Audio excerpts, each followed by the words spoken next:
마음이 늙지 않게 사는 법. 우리는 흔히 나이를 먹는다고 말합니다. 세월이 흐르면 몸이 예전 같지 않다고 말하고 기운이 줄었다고 말합니다. 예전에는 하루쯤은 거뜬했던 일이 이제는 조금 버겁게 느껴지기도 합니다. 그래서 우리는 자연스럽게 이렇게 생각합니다.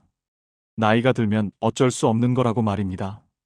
하지만 부처님께서는 전혀 다른 말씀을 하셨습니다. 나이가 드는 것은 몸이지 마음은 늙지 않는다고 하셨습니다.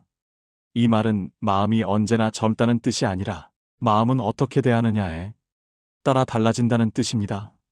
다시 말해 마음은 나이 때문에 힘들어지는 것이 아니라 오랫동안 돌보지 못해서 지쳐간다는 말씀이었습니다. 그럼에도 불구하고 많은 분들이 이렇게 느끼십니다. 예전보다 사소한 말에 마음이 더 쉽게 상하고 혼자 있는 시간이 길어질수록 생각은 점점 많아지며 가끔은 이유 없이 가슴이 답답해진다고 말입니다. 젊을 때는 앞만 보고 달리느라 이런 마음의 소리를 들을 겨를조차 없었지만 인생의 후반에 들어서면서 그 소리는 점점 더 또렷해집니다. 부처님은 바로 이 지점에서 우리에게 질문을 던지십니다. 당신은 지금 마음을 어떻게 대하고 있는가? 우리는 평생 가족을 위해, 일을 위해, 책임을 위해 살아왔습니다. 누군가를 위해 참았고, 누군가를 위해 미뤘으며, 누군가를 위해 감정을 눌러왔습니다. 마음이 아파도 참고, 서운해도 넘기고, 화가 나도 억누르며 살아온 세월이 어느새 60년을 훌쩍 넘었습니다. 이제는 달라져도 됩니다. 더 애쓰지 않아도 되고, 더 잘하려고 애쓰지 않아도 됩니다. 부처님의 가르침은 우리에게 더 높은 곳으로 올라가라고 말하지 않습니다. 대신 지금 이 자리에서 마음을 내려놓고 편안해질 수 있다고 조용히 알려줍니다. 이 시간은 무엇을 새로 배우기 위한 시간이 아닙니다. 이미 충분히 살아온 당신의 마음을 잠시 쉬게 하는 시간입니다. 오늘부터 우리는 부처님의 말씀을 통해 인생의 후반을 조금 더 가볍고 평온하게 살아가는 길을 천천히 함께 걸어가 보려 합니다. 마음이 조금 무거운 날에 이 말씀이 곁이 되었으면 합니다. 좋아요와 구독으로 이 시간을 함께 이어가 주세요. 마음은 왜 가만두면 나를 더 괴롭히는가? 가만히 앉아 있어도 마음은 좀처럼 쉬지 않습니다. 아무 일도 일어나지 않았는데 문득 예전 일이 떠오르고 이미 끝난 대화가 다시 머릿속에서 반복됩니다. 어떤 날은 이유를 알 수 없는 불편함이 마음에 남아 하루 종일 따라다니기도 합니다. 우리는 이런 상태를 두고 마음이 약해졌다고 말하거나 나이가 들어 예민해졌다고 생각하곤 합니다. 하지만 부처님은 이런 마음의 움직임을 문제로 보지 않으셨습니다. 오히려 너무나 자연스러운 마음의 작용이라고 하셨습니다. 마음은 원래 생각을 만들어내는 일을 멈추지 않기 때문입니다. 숨을 쉬는 것처럼 마음은 끊임없이 생각을 일으킵니다. 생각이 떠오르는 것 자체는 잘못도 아니고 고쳐야 할 일도 아닙니다. 문제는 생각이 아니라 그 생각을 붙잡는 데 있습니다. 어떤 생각은 잠시 스쳐 지나가지만 어떤 생각은 마음속에 오래 머뭅니다. 특히 서운했던 말, 억울했던 순간 하지 말았어야 했다고 느끼는 선택들은 쉽게 떠나지 않습니다. 우리는 그런 생각을 붙잡고 다시 되짚어 봅니다. 그때 왜 그렇게 말했을까? 왜 참지 못했을까? 조금만 달랐더라면 어땠을까 하며 끝없는 질문을 던집니다. 부처님은 이런 상태를 집착이라고 부르셨습니다. 이미 지나가 다시는 바꿀 수 없는 일에 마음이 계속 머무는 상태입니다. 우리는 흔히 이렇게 말합니다. 그 사람만 달랐어도, 상황이 조금만 나았어도 지금의 나는 달라졌을 거라고 말입니다. 하지만 부처님은 분명히 말씀하셨습니다. 과거는 고칠 수 없고 타인은 내 뜻대로 되지 않으며 세상은 늘 내 마음과 어긋난다고 말입니다. 마음이 괴로운 이유는 인생이 잘못 흘러와서가 아닙니다. 이미 끝난 일에 계속해서 답을 찾으려 하기 때문입니다. 답이 없는 질문을 붙잡고 있으면 마음은 지칠 수밖에 없습니다. 부처님은 이때 고통을 없애려 애쓰지 말라고 하셨습니다. 고통은 밀어낼수록 더 크게 돌아오기 때문입니다. 대신 부처님은 마음을 조용히 바라보라고 하셨습니다. 지금 어떤 생각이 올라오고 있는지, 어디에 마음이 머물러 있는지를 알아차리라고 하셨습니다. 아, 내가 지금 이 생각에 붙잡혀 있구나. 그렇게 알아차리는 순간 마음은 조금씩 힘을 잃기 시작합니다. 생각은 나를 괴롭히는 적이 아니라 잠시 들렀다 가는 손님이라는 사실을 알게 되기 때문입니다. 마음이 힘들다는 것은 잘못 살았다는 증거가 아닙니다. 오히려 그만큼 진지하게 살아왔다는 뜻입니다. 이제부터는 그 마음을 다그치지 말고 조금 쉬게 해주어도 괜찮습니다. 부처님께서 우리에게 가르쳐 주신 길은 생각을 없애는 길이 아니라 생각에 끌려가지 않는 길이기 때문입니다. 집착은 어떻게 마음의 짐이 되는가? 우리는 흔히 마음이 무거울 때 이렇게 말합니다. 살아온 인생이 힘들어서 그렇다고, 겪은 일이 많아서 마음이 지쳤다고 말입니다. 물론 인생이 쉽지 않았던 것은 사실입니다. 하지만 부처님은 마음이 무거워지는 이유를 조금 다르게 보셨습니다. 인생이 무거워서 마음이 아픈 것이 아니라 마음이 무엇인가를 오래 붙잡고 있기 때문에 더 힘들어진다고 하셨습니다. 집착이라는 말은 왠지 부정적으로 들리지만 사실 집착은 아주 인간적인 마음입니다. 소중했기 때문에, 애썼기 때문에 그냥 지나칠 수 없어서 생기는 마음입니다. 문제는 집착이 생기는 데 있지 않습니다. 집착이 오래 머물러 마음을 짓누르는 데 있습니다. 나이가 들수록 새로운 것을 붙잡기보다는 지나간 것들을 놓지 못하는 경우가 더 많아집니다. 이미 끝난 관계, 다시 돌아갈 수 없는 시간, 그때 하지 못했던 말과 선택들이 마음속에 남습니다. 겉으로는 다 지난 일이라고 말하지만 마음은 여전히 그 자리에 머뭅니다. 부처님은 이것을 마음이 과거에 묶여있는 상태라고 하셨습니다. 몸은 지금을 살고 있지만 마음은 여전히 그때에 머물러 있는 것입니다. 부처님은 집착을 손에 쥔 돌에 비유하셨습니다. 처음에는 별것 아닌 것처럼 느껴집니다. 하지만 오래 쥐고 있으면 손이 저리고 아프기 시작합니다. 돌이 무거워서가 아니라 내려놓지 않기 때문에 아픈 것입니다. 마음도 마찬가지입니다. 어떤 생각이 너무 무거워서 괴로운 것이 아니라 오래 붙잡고 있어서 마음이 지치는 것입니다. 우리는 종종 이렇게 생각합니다. 이제 와서 내려놓으면 허무해지지 않을까? 그동안의 세월이 의미 없어지지 않을까 하고 말입니다. 하지만 부처님은 내려놓음을 포기로 보지 않으셨습니다. 내려놓는다는 것은 그 일을 없던 일로 만드는 것이 아니라 더 이상 그 일로 마음을 다치지 않겠다고 선택하는 것입니다. 이미 충분히 애썼고 충분히 견뎠다면 이제는 마음을 보호해줄 차례입니다. 집착은 나를 지켜주는 것처럼 보이지만 시간이 지나면 나를 묶어두는 끈이 됩니다. 부처님은 자유로운 마음이 가장 큰 복이라고 하셨습니다. 이 자유는 더 많이 가지는 데서 오는 것이 아니라 덜 붙잡는 데서 옵니다. 오늘 이 순간 꼭 쥐고 있던 생각 하나쯤은 잠시 내려놓아도 괜찮습니다. 지금 당장 완전히 놓지 못해도 괜찮습니다. 내려놓아도 된다는 사실을 아는 것만으로도 마음은 조금 가벼워집니다. 부처님의 가르침은 억지로 놓으라고 강요하지 않습니다. 다만 놓아도 괜찮다고 조용히 알려줄 뿐입니다. 후회는 왜 마음을 오래 붙잡는가? 마음이 한가해질수록, 조용해질수록 과거는 더 자주 떠오릅니다. 그때 하지 말았어야 했던 말, 다른 선택을 했더라면 어땠을까 하는 생각이 불쑥불쑥 고개를 듭니다. 우리는 이런 마음을 두고 스스로를 탓합니다. 왜 아직도 이런 생각을 하고 있는 걸까? 왜 지나간 일을 놓지 못하는 걸까 하고 말입니다. 하지만 부처님은 후회를 약한 마음으로 보지 않으셨습니다. 오히려 후회는 진지하게 살아온 사람에게만 남는 마음이라고 하셨습니다. 아무 생각 없이 살았다면 후회할 일조차 남지 않기 때문입니다. 문제는 후회 그 자체가 아니라 후회를 자책으로 바꾸는 데 있습니다. 우리는 과거의 자신을 지금의 기준으로 판단하며 그때의 선택을 죄처럼 심판합니다. 부처님은 이 점을 분명히 짚어주셨습니다. 그때의 나는 지금의 내가 아니었고 그때의 상황과 마음은 지금과 달랐다고 말입니다. 그 시절의 나는 그 나름대로 최선을 다해 선택했을 뿐인데 지금의 내가 그 선택을 벌주고 있는 것입니다.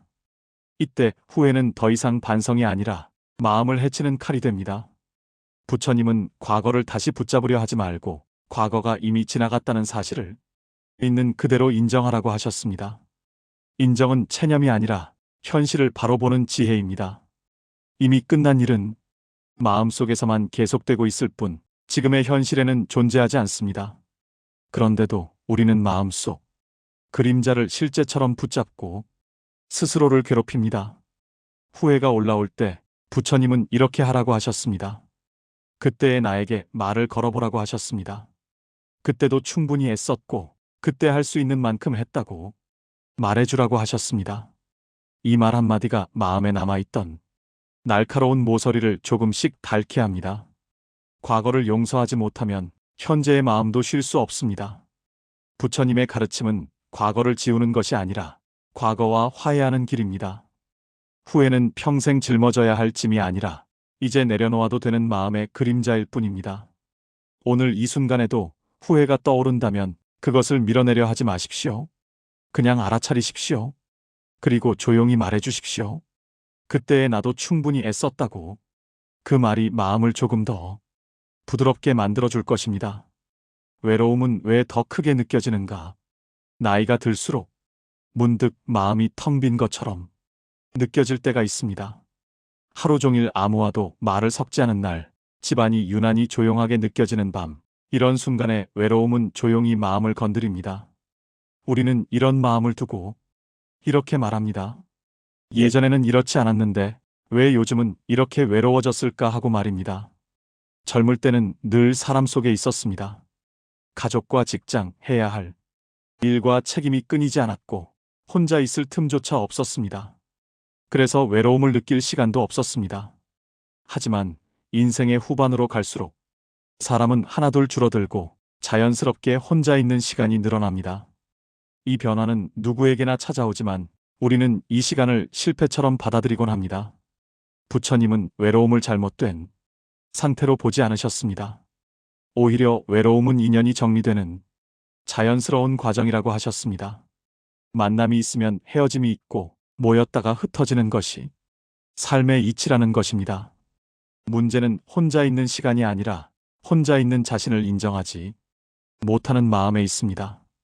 외로움이 괴로운 이유는 사람이 없어서가 아니라 이 상태가 오래 갈 것 같다는 두려움 때문입니다. 그래서 우리는 외로움을 피하려 했습니다. 텔레비전을 켜고 의미 없는 약속을 만들고 마음에도 없는 말을 늘어놓습니다.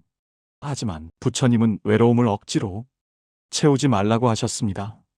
외로움은 채워야 할 구멍이 아니라 잠시 머물다 가는 마음의 상태일 뿐이기 때문입니다. 부처님은 혼자 있는 시간을 수행의 기회로 보셨습니다. 조용한 시간 속에서야 비로소 자신의 마음을 제대로 들여다볼 수 있기 때문입니다. 혼자 있는 시간이 길어질수록 스스로에게 말을 걸어보십시오. 지금까지 잘 버텨왔다는 말, 충분히 애썼다는 말, 이제는 조금 쉬어도 된다는 말을 해주십시오. 외로움은 나를 벌주러 오는 감정이 아닙니다. 오히려 그동안 너무 바쁘게 살았다는 신호일지도 모릅니다. 외로움이 찾아올 때마다 이렇게 생각해 보십시오. 지금 나는 버려진 것이 아니라 잠시 조용한 시절을 지나고 있을 뿐이라고 말입니다.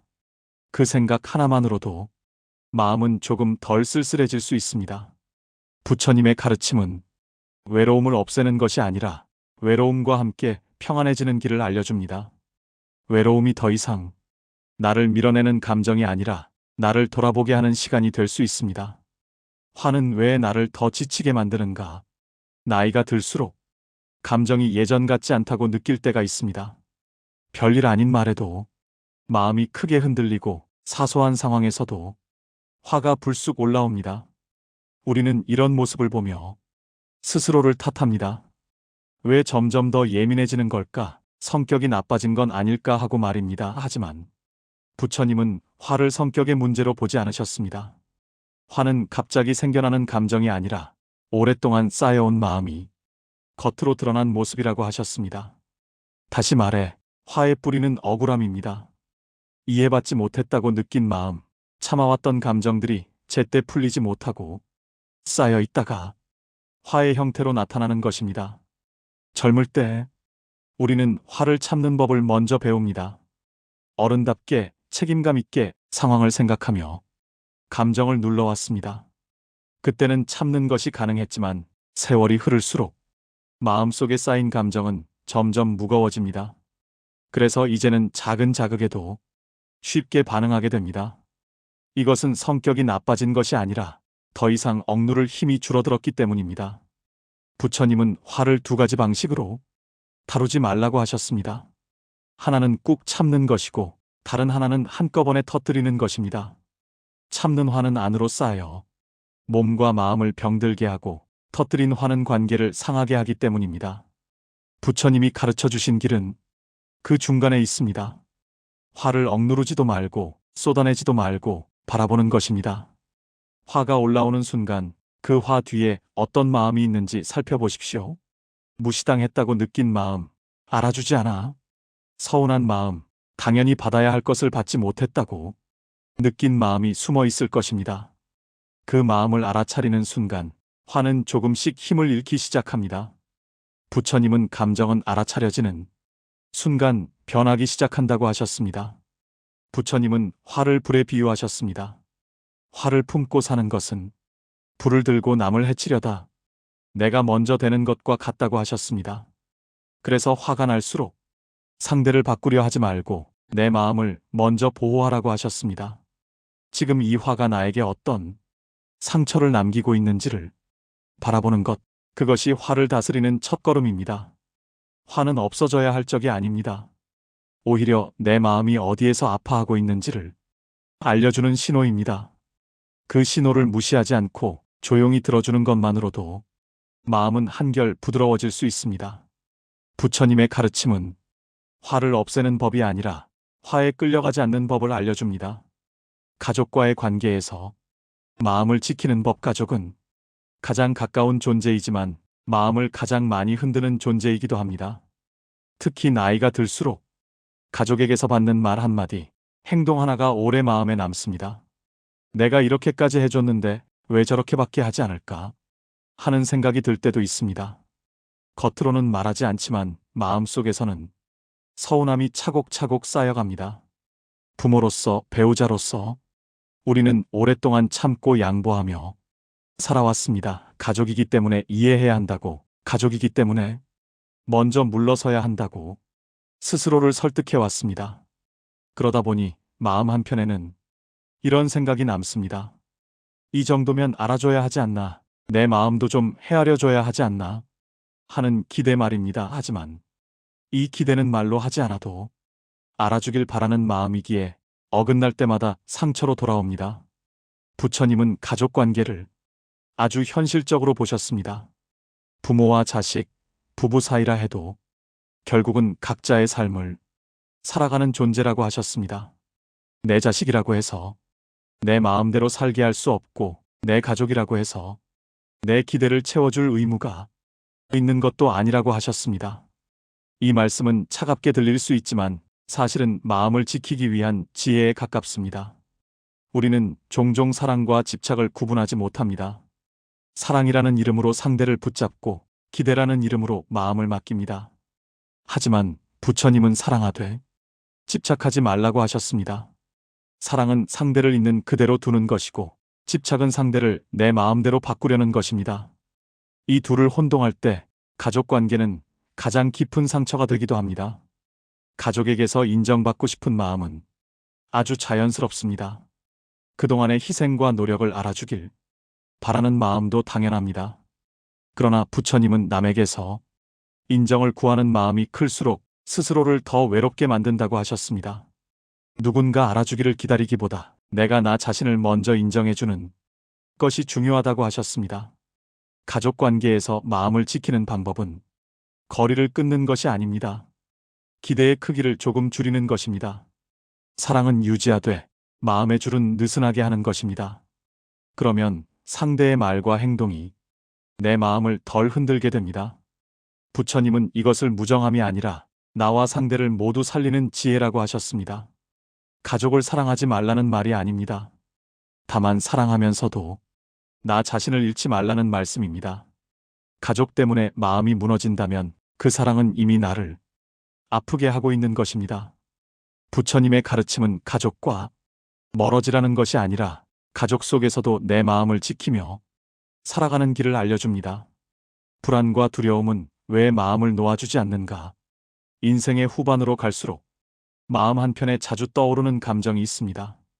특별한 이유가 없어도 문득 불안해지고 앞날에 대한 걱정이 스며드는 순간들입니다. 몸이 예전 같지 않다는 느낌, 앞으로 얼마나 더 이렇게 살 수 있을지에 대한 생각, 혹시 혼자 남게 되지는 않을지 하는 마음이 조용히 고개를 듭니다. 우리는 이런 감정을 애써 숨기지만 마음속에서는 점점 더 자주 모습을 드러냅니다.